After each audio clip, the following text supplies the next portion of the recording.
We found some things out this weekend. We continue to get more guys on the field that hadn't been out there. I think, from a lineup standpoint, we figured some things out. Early in the weekend, we weren't real good defensively, and that seemed to get shored up the last two games. Again, losing the first two and being resilient, coming back and winning the next two. Especially today when we were in a tight situation and got a lot of guys into the game. A lot of guys gave us some quality play, and we came out with a win. It wasn't the prettiest thing in the world, but it just comes down to finding ways to win games. So I was pleased with that. Our guys have to learn how to play 9 innings with intensity and not have any lapses in there. But again, we found a way to win late.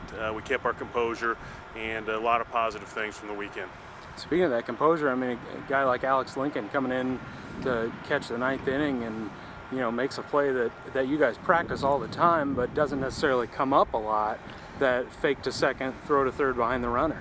Well, Kelly Norris-Jones had done a great job all weekend, and I wanted to put Alex in because he really throws the ball well, and he did a great job. He saw that the runner on first had a great jump, and so he faked to second and came up throwing to third base, which the runner had strayed a little bit, and he threw a strike to third. Brandon Hall made a great tag and got us out of a crucial situation and got us the win. And good to see a couple of guys kind of heat up, as the weekend went on. Willie Argo got a couple of hits, beat out some infield hits, which is good to see from him. Justin Parr had 3 or 4 hits here in the last game, and Jordan came up with a big double.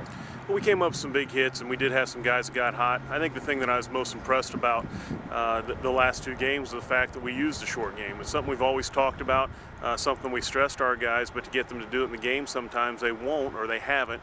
And finally, I think they figured out and saw today and yesterday that if you lay bunts down, it's a great weapon.